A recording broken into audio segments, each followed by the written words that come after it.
Hi, everybody. Good evening. Welcome to Evoke Therapy Program's broadcast. I'm Dr. Brad Reedy. Today is Tuesday, May 2nd, 2023. For those of you who might be new to this format, every other broadcast, we have a live Q&A for our clients and alumni, so you can attend live and submit questions. If you are a listener, not an alumni, you can always send in questions via our email at webinar@evoketherapy.com. You can you can submit questions, you can make comments, suggestions, share anything you'd like to from that in that venue. So that way email is open to everybody. You're welcome to use it and to send us messages. We'll take the pre-submitted questions this evening before we get to any live questions from our live audience. And we have a two-parter here to begin. Somebody writes in, my child has recently come home after over a year in treatment. In many ways, they are doing well. My child recently told me that they are angry with me for not seeing that it was traumatizing to have to split time between their father's house and mine prior to treatment, that they did not feel he could stand up to their father or refuse, and that he was controlling, harsh, and sometimes emotionally abusive. My child also says they are angry because the residential treatment center traumatized them more than it helped, with much chaos, constant noise, dysregulated students who sometimes scared my child, mediocre therapy, and other things. I believe both points have validity. I also know that I had no reasonable choice but to have my child enter treatment. I am doing my best to listen, validate the feelings, reinforce my love, not become reactive, defensive, etc. My inclination is to own what is true, saying, yes, I did not face your dad. I was not fully there for you. I'm sorry. On other points, I think some explanation could help my child, but I'm not sure. And above all, I do not want to negate their feelings or experiences. Do you have any suggestions for me? Thank you. Wonderful question. It's going to take me on some broad ideas and discussions. The first thing I want to start off with is what I'm learning and actually focusing on in my own work, and also conceptually what I'm thinking about these days is that the kind of principal idea in mental health recovery is to get past the defense, meaning that we don't just walk over it or smash it, but to understand that the defense is set up to protect us from judgment, from feelings of rejection, from feeling threatened by those around us. It's a protection against who we are. There's a quote. One of my favorite authors in therapy is Dr. James Hollis, and he starts off one of his book. I remember. I don't remember which one it was. It might have been The Middle Passage. Could be wrong about that, but he starts off by sharing an anecdote of an adult man sharing some anger at his father regarding childhood dynamics. I don't remember what it was. And immediately, of course, the father went into describing counterexamples to his son's complaints. And Dr. Hollis just makes a very simple comment, very profound and pointed, says, we can see in this instance, of course, that the father's pathology or mental illness is on full display. As simple as that, right? It might not be uh, a defense that causes all kinds of problems in his life, but it's definitely in that moment causing a disconnect between his son, this son, and this father. So the first thing is really dealing with our ego. Something called the ego death that can happen in small ways and large ways and over time, which is surrendering this idea that we have to be good and get it right. So I like your first instincts to validate and own what you can. I think for those things that you don't quite relate to, and the question about whether an explanation would help, I think it's pretty risky. You can always try. Everybody can always try. But typically, those kinds of statements get heard as you use the word negating, as negating, as dismissive, as discounting, as gaslighting is kind of the modern term for it, right? That if I explain this thing to you, this perspective, this idea that you don't see and understand, you wouldn't feel what you feel. And I can't tell you how many hundreds and thousands of conversations that I've had with parents over the years where when I teach this, they say, "Yeah, but some of the things that they're saying are misrepresenting facts, and there are objective truths. There's no alternative facts." But the fact of the matter is that when we've done our work as a human being, as a mother, father, parent, spouse, friend, when we've done our work and somebody comes to us with their anger or their hurt, and we have no need to justify ourselves, no need to win, no need to be right, to be good, because we've sorted that work out in our own therapy, in the places that we go to heal. That when somebody comes at us with anger, we're just able to be present with them.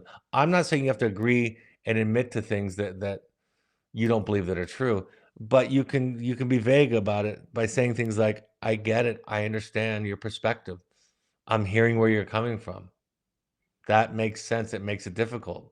It doesn't matter if you're talking about the example of how he felt between living between homes or the residential treatment center. In fact, this is a really a magic part of your question. I really think this is important. The complaint that children are having today about RTCs and wilderness, they're not all false. They're not making things up. But I think in some ways, how we parents, we program owners and clinicians respond to their anger is a test for us. Can we hear them? Can we understand their pain? If they want to be heard, if they just want to punish and to be cruel and to hold us hostage, to abuse us, then of course all of us, any parent, any partner is allowed to, therapeutically speaking, you're allowed to set a boundary, right? You don't have to submit yourself to what people think and feel and what they want to say by any means. I don't mean to imply that. But assuming that you have that capacity, that you're in that place, that you've done your work, we can learn. And the older I get, the more the more I tend to agree with what my own children say about me. Do I believe every single complaint? Do I see things the same way? I remember I was sitting in psychotherapy with my third child, who's now 21 years old, and I was sitting with him, and there was a point at which he was describing certain behaviors, certain examples of things that I did, and I remember thinking, That's absolutely not true about me. I have a lot of faults. Those aren't them, and those are not things that I would say or do." That was my thought, and I remember watching, listening to this, and looking over at the family therapist who was facilitating the session. I remember thinking, "Oh, I've sat in that seat over there, and I know what it sounds like over there. Over there, it just sounds like you're trying to understand a child's pain, and you're not really focused on the specifics of the details, but you're trying to hear a feeling." I have this one quote that I've written that says, "We can learn to just listen to our children's exaggerations and lies. We can learn to listen to them as if they are telling us about a dream that they had." Because in essence, the similarity is it's an emotional expression. The specifics in your dream are coded in symbol, right? They're hidden behind symbol and metaphor. And in some ways, it's like that with our children. And the extremity with the way that they describe things that happen, the misrepresentations, the exaggerations, if we can hear them like they're telling us about a dream about their childhood, we can hear them. And we don't need to defend ourselves. And of course, the parents worry, well, if I allow them, this is the fear. If I allow them, if I don't challenge the narrative, that's the fear. If I don't challenge the specifics and the narrative of what my child is saying, I'm not holding them accountable. They can externalize blame onto somebody else. And I understand that. I understand that fear, that anxiety. And I will tell you, it doesn't work that way.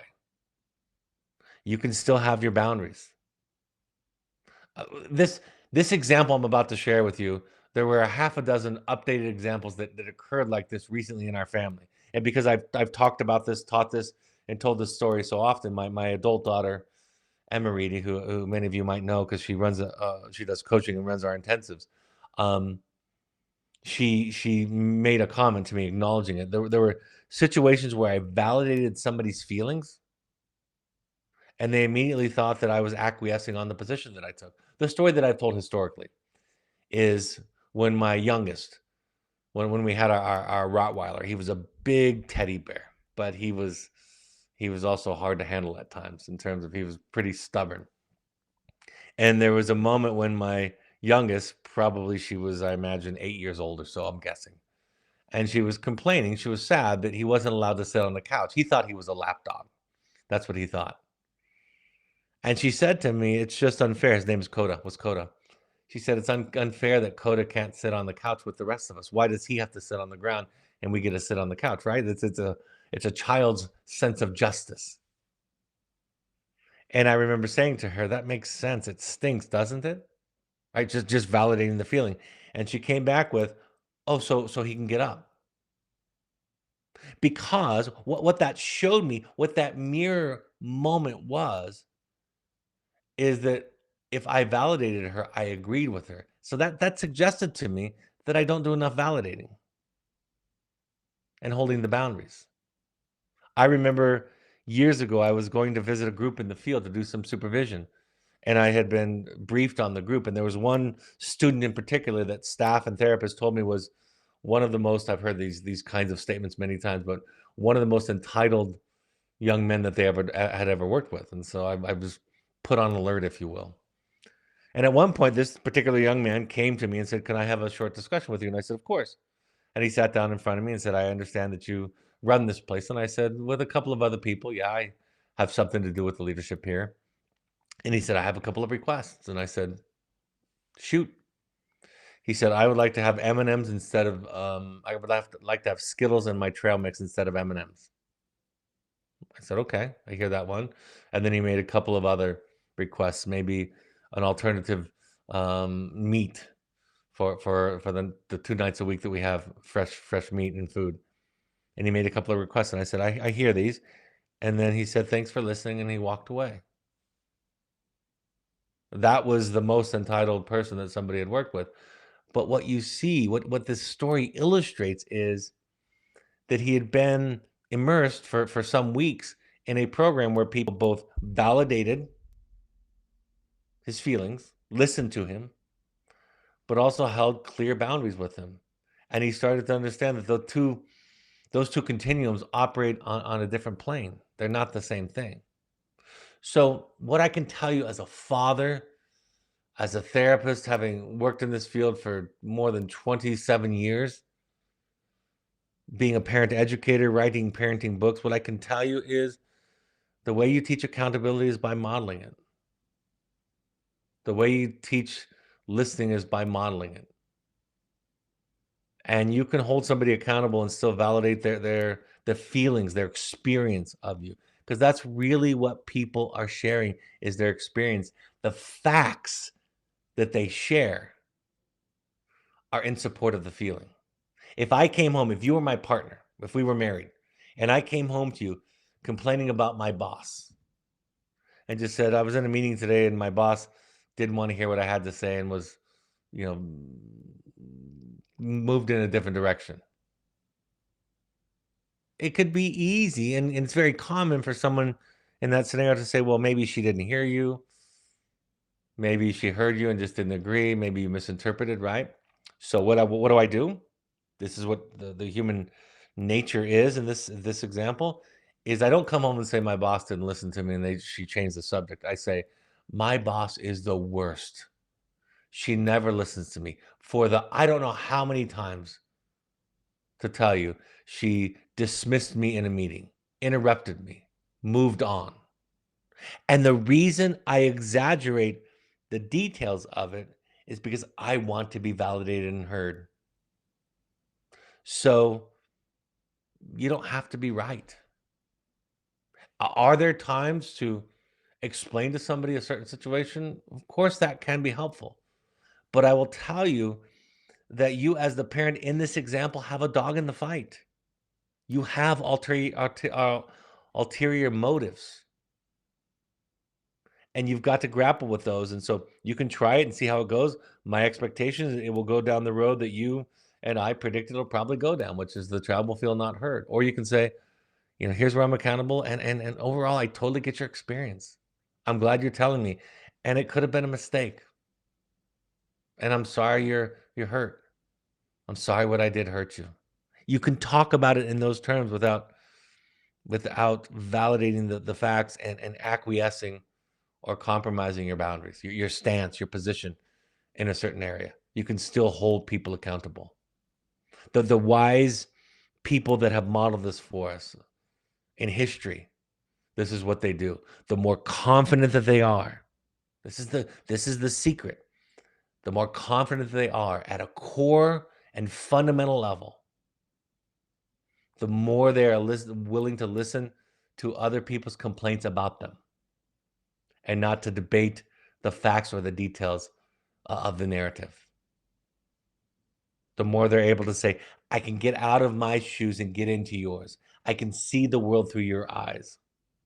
And if you're exaggerating or misrepresenting facts, the expectation that you won't be heard must be profound, because that is why we exaggerate and misrepresent facts, because we're afraid that we're going to be told that our feelings are invalid, that our experience is invalid. And what happens typically over time, invariably, is that the more we listen, the more the facts return to something that looks more normal, more realistic, right? You've had this experience in your relationships a number of times, countless times. All of you have, where you've said something really, really charged to somebody about a feeling you have. And in these instances that I'm referring to, they've been able to listen, take accountability, and apologize. And almost instantaneously, the instinct is to say, well, it wasn't all the time, and it wasn't that bad. And you did do this, right? We immediately, when we're heard, start to retreat. The defense starts to lower. And that's really, like, from the beginning, what I'm talking about. The goal is for all of us to grapple with the defense, the thing that we put up to protect ourselves from threats, from being seen and rejected for who we are, from being not loved, from not being acceptable, not being worthy. And that's why psychotherapy in general is sitting with another empathic, capable, patient other for long enough that you learn through their experience of seeing you through these lenses that I've just described. You learn that you're okay, and then you don't have to defend yourself anymore. And then when you make a mistake or screw up, even if it comes from a fear or an anxiety, you can confess to it, because your esteem, your ego isn't calling the shots. It's not saying that if you do this stupid thing, this unkind thing, this cruel thing, you're worth nothing. You're a bad person. When the ego has let hold of its grip on you because of the work that you do, you can go through life telling the truth about yourself, owning up to mistakes moments after you make them or in the moment that you're making them. Even at times, you can prevent the mistakes, but not always, of course. So thanks for the question. I think it's relevant on a number of levels. And next broadcast, I'm going to be talking about communication 101 and beyond, which is an old one of mine from the beginning, and it's of course going to be updated. And I'm going to talk about this very specifically during that broadcast also. Thank you. Next pre-submitted question says, I understand that it may not be advisable to force our son, who is 18, to go to a therapist. However, he is seemingly showing signs of anxiety. He has recently said that he can't breathe and that he has a strange sound in his chest. He is challenged with graduating as a senior and is unsure whether he is going to go on to college. Is it advisable to essentially require him to seek counseling, or we won't do something like give him a car if we think he is spiraling in a dangerous direction? You know, in some ways, whatever it takes to get someone to a therapist, I could almost justify. The answer to the question, especially you ask it so well when you say, is it advisable? I can't advise what to do. I say this all the time to parents. I can't give you advice and tell you how to live your life. I mean, that's not a technique that I use. It's just, I don't see our positions that way. I'm struggling with my own parenting challenges also on a daily basis. So you can try that if you want to. If you think it'll work, if it won't cause too much damage or the damage of that might occur in a relationship where you're leveraging something. I have behavioral consequences for my children and their behavior for sure. Therapy is unique because therapy is something you kind of have to want to do.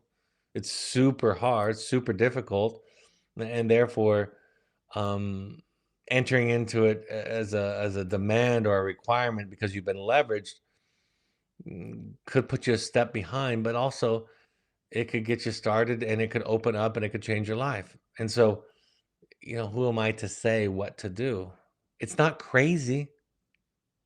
If you think it's if ultimately you get to decide what your boundary is. And part of why you're bringing that question here is you want some context, some point of reference about what's a healthy relate to our child. I don't have a lot. I don't think that this is make or break. I don't think you doing it is going to make or break, at least from the virtually no context that I have. Especially if it's life threatening, if it's dangerous, right? The more serious the consequences. If my young child, were to run out in the street into traffic, I'm going to tackle them or scream at them. And that's not because my prefrontal frontal cortex is offline and I'm in fight or flight necessarily, although that would happen. But it's also because it's okay to stop them. It's okay to tackle them, to grab them, to yell, to get their attention, to stop them from dying. So you get to decide. It's within the range of appropriate. Yes, I've leaned in years of not requiring our children to go to individual therapy, outpatient therapy. Make it an invitation, an invite, model it for them by doing it yourself. Maybe invite them into a family session with a good family therapist who can empower them and find their voice and give it a platform. Yes, I've leaned in those directions, but you can try it if you'd like to and see how it works. And you can try it and decide halfway through the experiment to abandon it. But I just feel like I'd be overstepping if I told you what I think you should do and something bad happened that you might have been able to prevent by making this decision. So it's a tough one. It's a really tough one. I appreciate the delicateness with which you asked the question. I can tell you're thinking about it on a very deep and nuanced level. So thank you. Good luck. Somebody writes live questions. Somebody writes, son just turned 17, starting 7th week at Evoke. Wants to negotiate continuing to use pot and telling us all the good things it does. We are not responding to this at this moment, just asking questions and trying to hear and understand. I know from you I didn't cause it. I can't control it and I can't cure it. That also comes from Al-Anon, of course. Just need to set boundaries. No car if using, can't risk driving under the influence, etc. No pot use in my house. I won't lie for him. I also understand I can't control him. What can I do? Other boundaries I can set. He is just 17. Even though the content is very different from the previous question, and thank you for asking it, because you're asking a question that is extraordinarily common. I have taken the position, I'm not telling you what to do, but I'll start it off with this. I've taken the position that I'm going to make it difficult, at least, for my children to use substances under the age of 18. Does that mean I can control it? Does that mean I can prevent addiction? Absolutely not. Does that mean that I have a zero tolerance policy that if they come up dirty on a drug test, I'm dealing with my fourth of four children. The rest are all grown and out of the house. But does that mean that I've had a policy that if they relapse or use, that I send them to treatment? No, that's too rigid for me. But there are consequences. They get grounded until there's a clean test. And I have one that's younger than yours who's negotiated similarly. So and one of my others has also one of my older children. So it's a common question. Um, and my response is two responses. I guess fundamentally it comes from a place of boundaries, right? This is what I'm comfortable with. That's the grand shift in recovery for codependency. As we move away from here's my boundary and why it's right and why I'm justified in setting it. That's the old way. That's the codependent mindset. See, codependency is about not setting boundaries necessarily. It's about that relationship to the other person. Here's my boundary. Here's the fact. This is why I'm right. This is why I'm right. This is why I'm justified. That's a codependent response. Same boundary can be I'm not comfortable with it. And for me, my belief is from what I know about the science as of today, that the more that children who have undeveloped brains under the age of 25, the more that they're exposed to substances, the more that their brain becomes wired for addiction. It's a developmental thing. So if I get asked about my reasoning, not to justify my decision, because I have the right, you have the right to decide based on what feels right to you. That's really the strongest, most unassailable position you can take. That is evidence of recovery and codependency. When I can operate from that place. But if I am asked, and I have been, what's my reasoning? And sometimes I with some things I might not give it, especially if in response to my reasoning, there's a counter argument. I've experimented with this with students in our wilderness program for decades. When I'm asked, they say, I'm not arguing, I just want to know what you're thinking. And then I give my reasoning, they give a rebuttal. And I said, I wasn't debating. This is not a new thought that I've had. But my response, getting back to the point, my response is it's science informed. It's neurological. It's what we understand about neurology informed and addiction informed. So that's going to be my stance on it. Um, and then there's all kinds of things like, how close to 18? Are they 18? Are you supporting them? Are you willing to support the experiment financially? Does some of that put you at risk? Does some of that feel uncomfortable to you? You get to decide these things. In recovery from codependency, we don't go there and they tell us about the tough love, clear boundaries that we need to set and ought to set, and that if we do them right, that our child gets fixed. Biggest that's the biggest misrepresentation of mental health and healing in our field today. That if I can teach parents how to set clear boundaries, how to behave in certain ways, the right ways, the good ways, the healthy ways.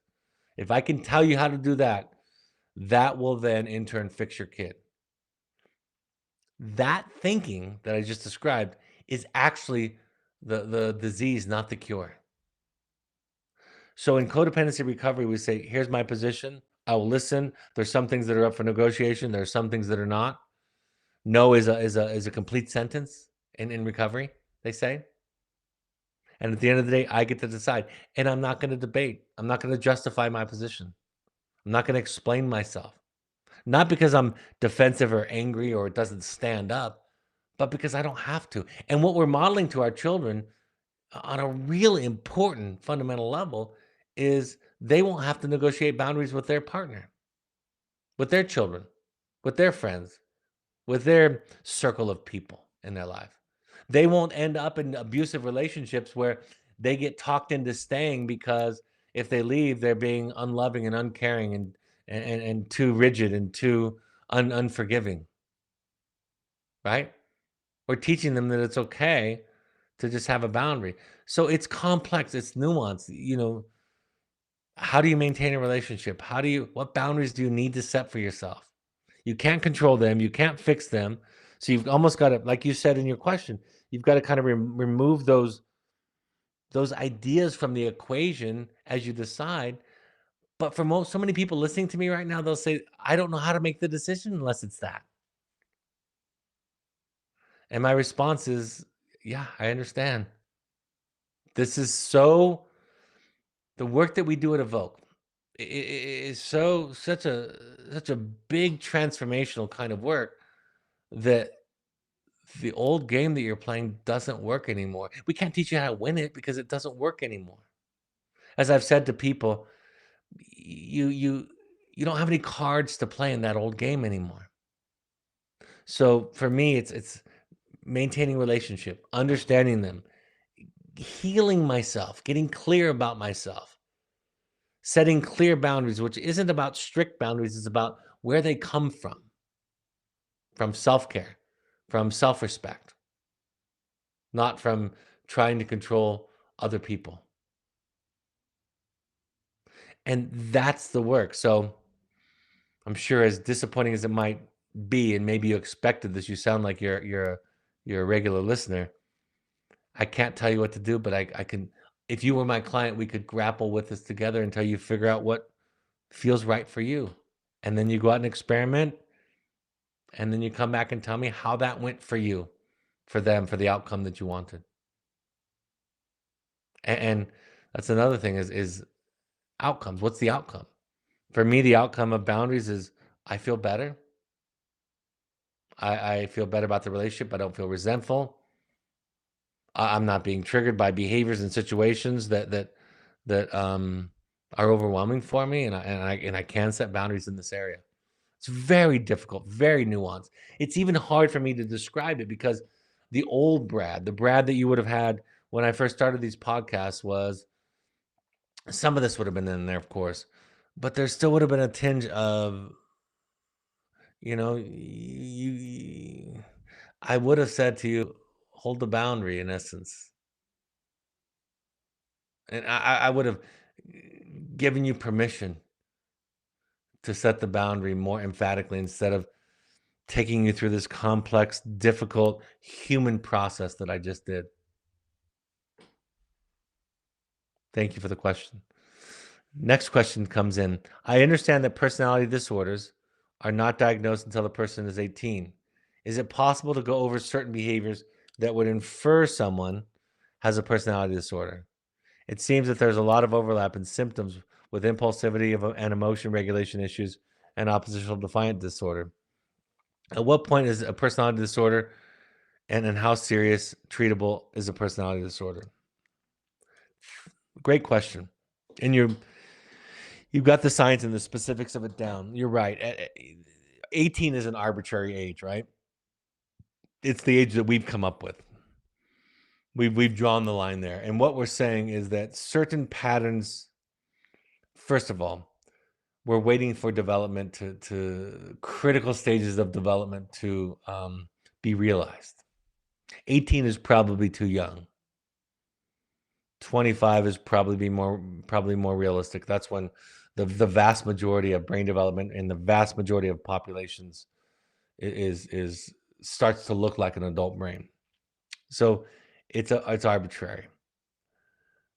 Um, Personality disorders are themes, are they're ways of expressing trauma, and they become so rigid and fixed that they become very predictable and essentially become hardwired in the brain. And everybody has a proclivity, a style, right? You've heard of fight or flight, freeze or fawn. Some of you have heard of those trauma response, stress response in our brain. Fight, flight, freeze, or fawn, which is to please, to placate. You've heard of those before? Everybody has certain tendencies, right? People tend to be more fighters or freezers. There are some who balance it out. But personality disorders, they're treatable, but they're pretty entrenched and it takes a long time. But the way that I think of psychotherapy, I did a podcast on two of my favorite podcasts. You can look them up, Sarah. If you look them up on the SoundCloud app, they're right there at the top. One is on narcissism and the narcissistic wound, and the other one is on borderline personality and functioning. And I address this at length because I think we get too attached to these these fine lines that we draw around things. And the fact of the matter is, I think we all have personality issues, personality styles, personality tendencies. Under stress, those become exaggerated. When they reach the threshold where they can be called a personality disorder, they're fairly entrenched. They're fairly predictable. They're fairly consistent. They are resistant to treatment. But I've said this before recently. When you read the diagnostic manual in college, when you're studying it to become a therapist, and they give you that thing, and you have to start being able to diagnose people by descriptions and by videotaped interviews, it freaks you out because you're like, I sound like a borderline. I sound like a narcissist, right? I sound like these things, and it kind of freaks you out. And the professors try to reassure you and say, don't panic. Most students over-identify with these things. You don't reach that threshold. You don't reach the clinical levels of these behaviors or symptoms. And they're right in most cases, for sure. But really, what I would say to my students if I were a professor is I would say, yeah, you have some of that. And now you know what it feels like to be a client, to be diagnosed with something. And yes, you have tendencies. My therapist said, how do you tell the difference between the patients and the staff in a mental hospital?"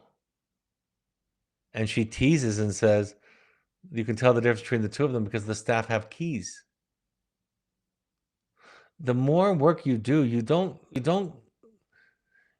get healthier, you get more regulated. You still have your depressions, your anxiety, your tendencies, but they don't have you as much. And you see your fallibilities, but you don't see them in a painful, shameful way. I realize now at 55 years old, it's an amazing sentence to say, actually, isn't it? I realize at 55 years old how many dents and bruises I still carry, how I still affect my children. And frankly, I am phenomenally healthier and more aware than I was when I was 35. So part of it is we all have it.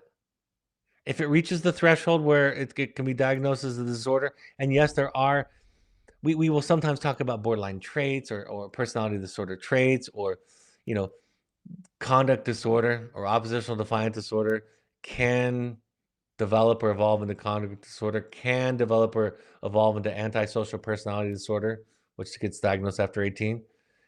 And as a therapist, we don't think of we have to answer the test questions correctly to get our license.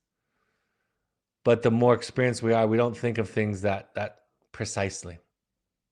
It doesn't matter to us. If I were to meet with you, I would see your stuff. I would see your fear. I would see the scared little child. If I was doing my job and you were opening up, I would see those things. I would see your preference for the way that you state your trauma. I would fit it into a category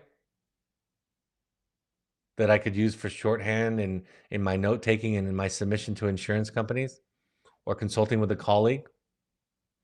But really, I'm seeing a scared, hurt young child who feels defended and unsafe in the world and has these ways of coping or avoiding grappling with life and their soul and who they are. So I hope I haven't. I mean, the way I'm answering questions tonight gives you a flavor for. When I was younger, I had simpler, pat answers. I had more definitive. This is what you do. It took a lot of work. I said this to my therapist a couple weeks ago. She did a podcast on the podcast called "Podcast with a Thousand Faces." It's a Joseph Campbell podcast. Jamie Gill is her name. I thought it was a fascinating podcast. And I said to her after I listened to it, I've had her for 24 years. And I said, I was inspired by you. I knew you had all that training, but I didn't realize how much you were dumbing it down for me all these years. And she chuckled. And I said, I was just so amazed and impressed and inspired to learn more because I could see how much you knew and how much you've learned, studied.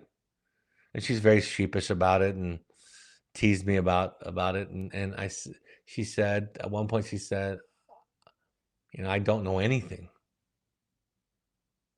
And I said, yeah, but nobody understands how long it took you, how much study and discipline, how much practice it took you to arrive at the place where you don't know anything.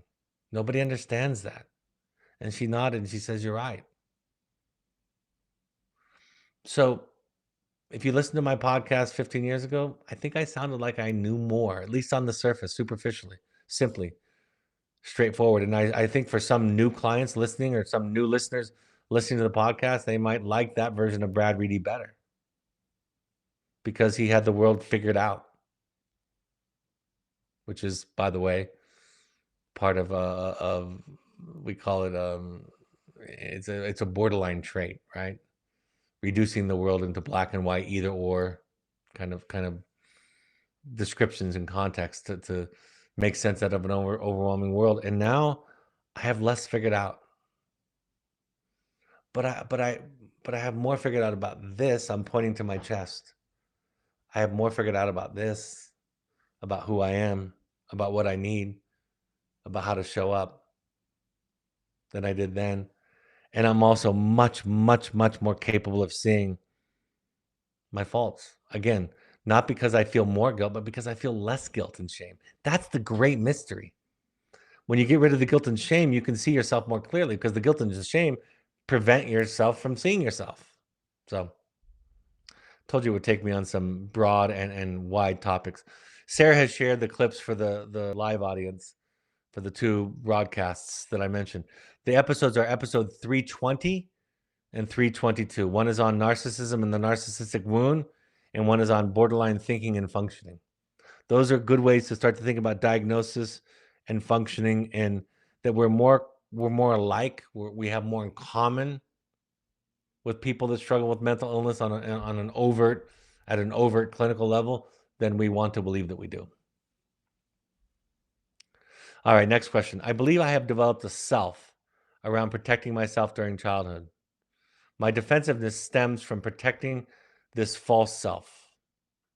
In order to let down my defensiveness, I think I need to let my true self out, and that has been protected since childhood. Although I am working on this intensely, it may not happen in this lifetime. How can I continue to be willing to be wrong, not defensive, and prioritize connection if I may not ever let those personality traits go that have protected me so well? Wonderful question. The simplest way that I can state it is this is what I've found. I have to spend time around somebody. In my case, it's my therapist. It could be a teacher or a guru in some other context, a yogi master.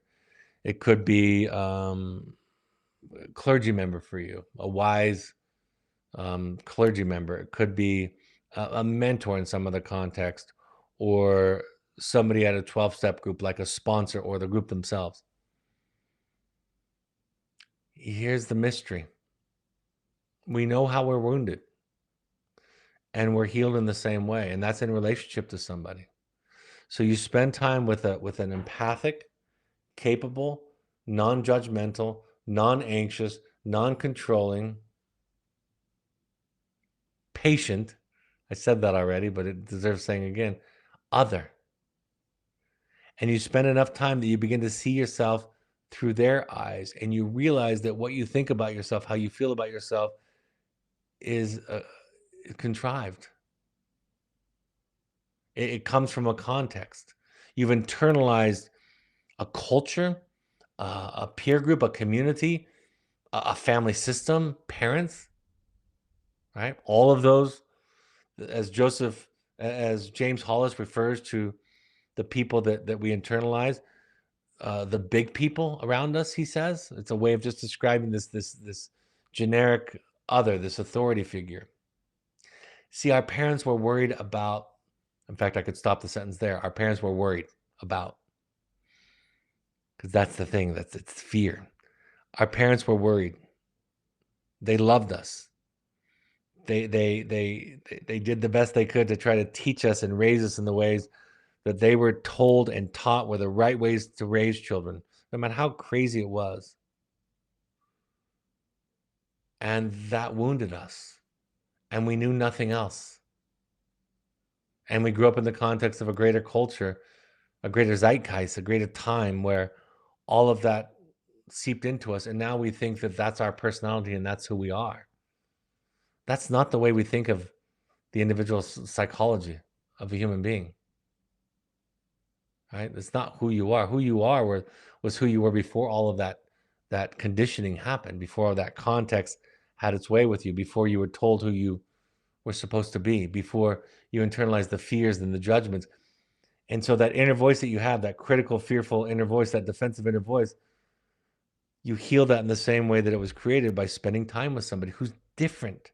See, good therapists aren't about simply teaching tools and skills and helping you reduce symptoms. That's not what they're about. That can happen in the course of therapy. That's a part of it, but that's the side dish. The main course is they respond differently to you. They feel differently. You tell them something crazy about yourself, and instead of reacting with a gasp, like, oh my gosh, you need to go tell that, or you need to do this, or they say, I'm curious about that. But not even all therapists are like that. Only the ones who've done their work who realize what I'm talking about. And the ones who've done their work who realize what I'm talking about, they listen to this podcast too, and they send it to their clients. Because I'm not teaching something that I invented. I'm teaching something that has been known for centuries, really. And now today we can more specifically, we have more specific language around what it looks like, and it's called attachment theory. And what we do at Evoke is called attachment-based therapy, and it's related to the NARM model and the family systems model and some other models. But it's understanding that you heal the same way that you were wounded, and that's in relationship to an other. But you've got to find an other that's different than your parents, who's not anxious to fix you, but rather interested in finding you, who's not trying to take away or get rid of your symptom, but is trying to listen to what the symptom is trying to tell you. Somebody who's not in conflict or at war with you and your life, like you are, but someone who's helping you understand how to be in relationship. Our symptoms are messengers. We should listen to them, or we can listen to them, is a better way to say it. Our symptoms, our defenses are the way. They're not in the way. It's an Eastern, I say Eastern, but somebody was just teaching me today, it's a Native American way too. Right? In Western psychology and Western thinking, we cut out the disease, we cut out the tumor, we get rid of the depression, we get rid of the anxiety. That's the way we think. But in Eastern philosophies, and what I learned today from Native American philosophies, is instead they didn't see those things as enemies. They saw those things as sort of like allies, as messengers from the unconscious telling us. And I'll tell you what, when you're a therapist and you respond to a client like that, they feel the change. And they feel differently about themselves. And it doesn't rewire them immediately. In one session, or 6 months of sessions, or a year of sessions, or 2 years of sessions doesn't do it, in my experience. And maybe it does for you, and maybe you have less childhood trauma than I do. Maybe. But my experience is it's your life's work. And the joy doesn't come from arriving, because you never arrive. The joy comes from being on the journey and knowing which direction to walk toward yourself. That's the joy. And it comes in the moments where you're at peace with yourself, and where you're clear, and where in the face of chaos and world turmoil and injustices and climate change and money challenges and economy and health challenges, it comes in those moments when you're at peace, because you're celebrating being alive, right? At the end of that movie, what was it called? Jojo Rabbit. Some of you may have seen the movie Jojo Rabbit. At the end of it, there's a quote, a Rilke quote, that says, "No feeling is final." I'm paraphrasing because I don't have memories. No feeling is final. Take everything that comes into you. joy and terror, heartache, sorrow, right? We learn to feel it. That's what Star Wars teaches us. That's what Yoda teaches us. That's what the Force teaches us. It's actually it's everywhere. It's in music, it's in art, it's in our stories. And it's the attempt to push away or get rid of or fix or change or alter the thing that becomes the entrenched problem. So I hope that helps. I have time for one more question. Looks like it's a two-parter. Part one, I've been following your podcast and I've been reading both your books, and I'm trying to do my work as a parent of a 12-year-old adoptee with attachment disorder in therapy on and off since they were 7 years old. Two questions that I have been in my mind for a while. I hear you responding to parents who say their child cannot treat them this way with, but it looks like they can. I wonder what it is to be done with a younger child who shows abusive and destructive behavior around their parents and sibling. We can't throw them out, nor would we want to. We are out of consequences. Is there no other way but to go through whatever they throw at you and tell yourself we can only choose how to lose? And part two to the question. And in relation to that, I hear you and read that we as parents want to refrain from giving our children the impression that something is wrong with them. And I agree at the same time. I need to let them know that they are showing abusive behavior when they do, don't I? Even if I know that this behavior is only a mirror of other underlying issues, our child is too young to be able to recognize any underlying issues, let alone talk about them. If I reflect their unwanted behavior, I do give them the impression that something is wrong with them, although I try to stress that this is the behavior I'm addressing and that they have no choice. They have a choice to react differently. Your question is so well worded that I'll just start with saying parenting is hard. And what I really say more often is parenting is impossible. It's the one thing that you will do that you care about, that you will fail at it more than anything else that you do in your life.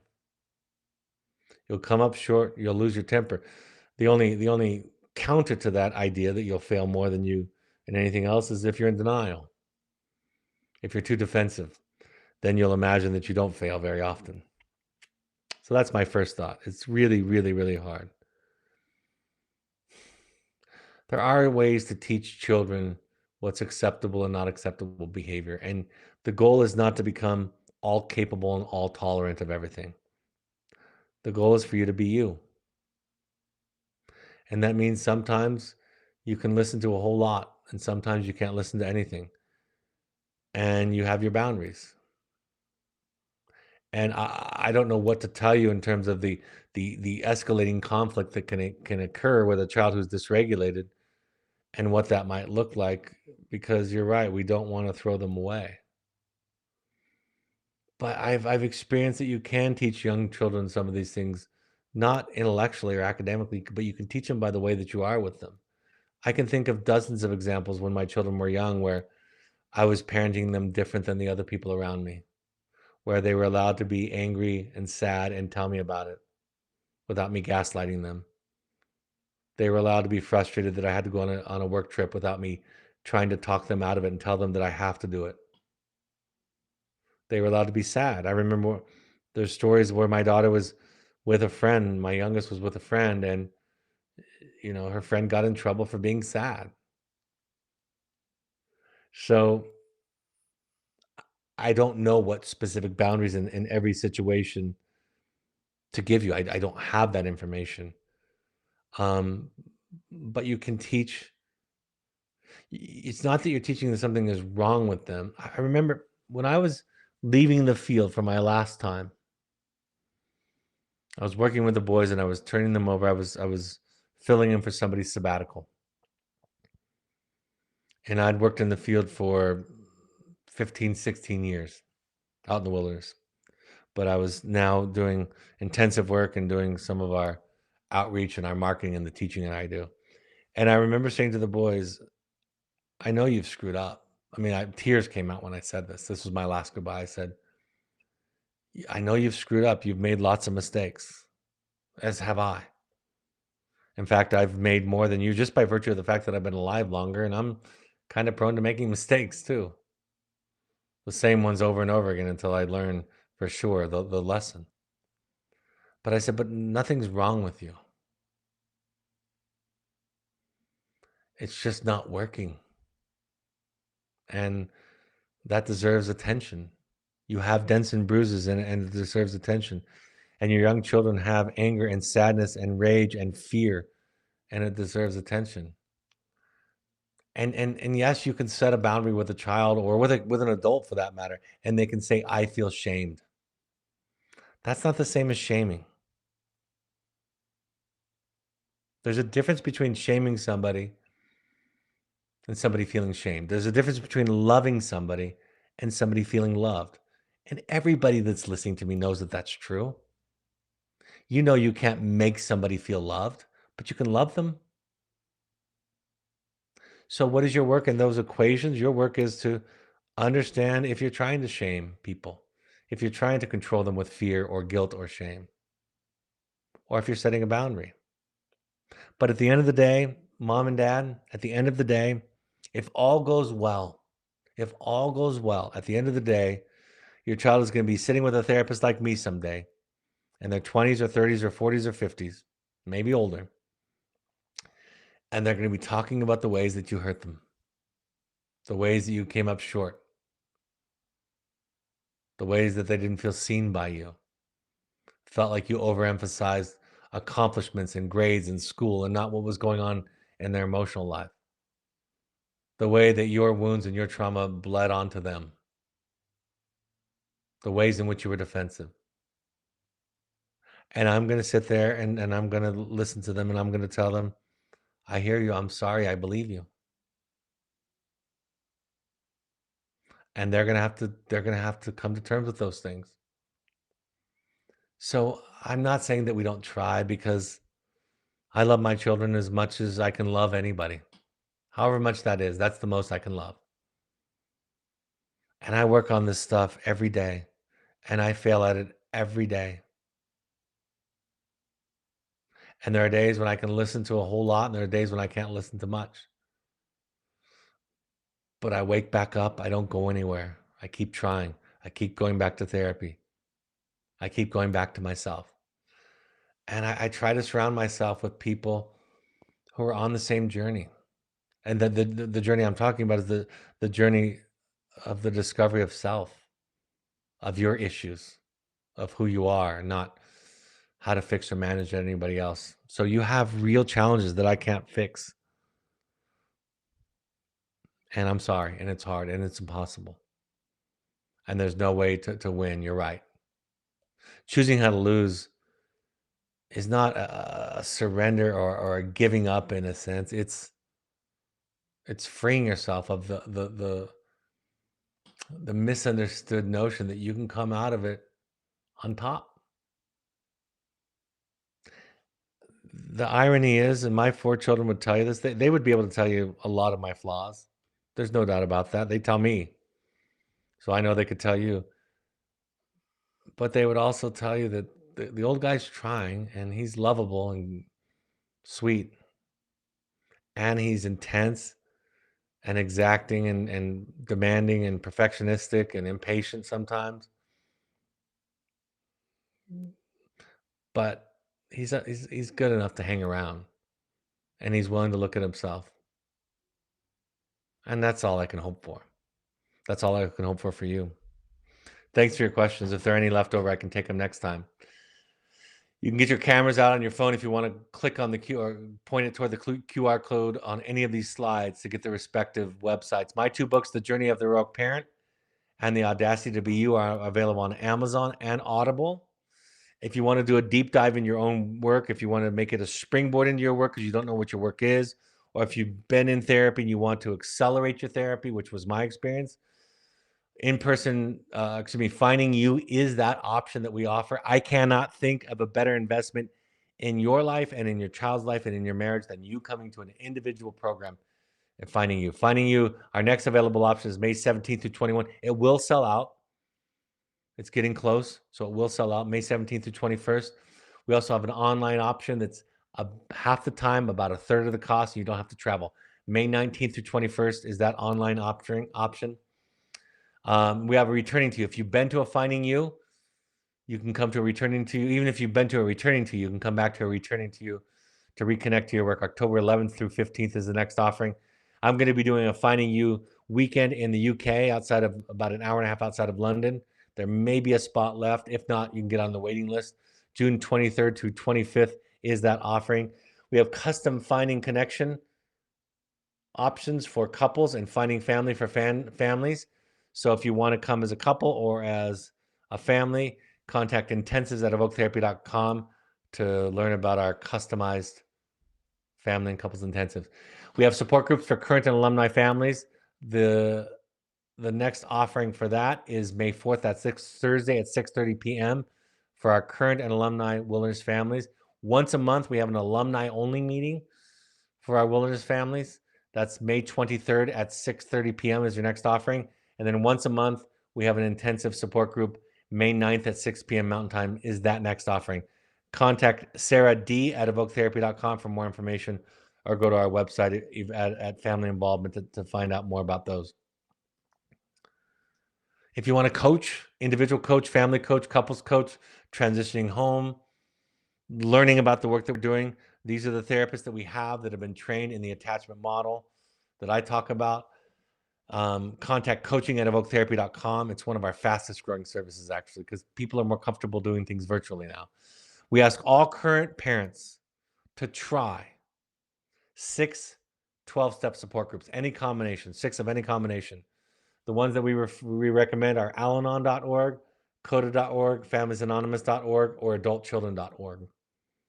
Also, refugerecovery.org is a Buddhist-inspired recovery program, less of an emphasis on a higher power, more Eastern thought. And the National Alliance on Mental Illness, NAMI.org, is a great place to go for free classes and resources in your area. All of these broadcasts are available on Spotify or your favorite podcast app.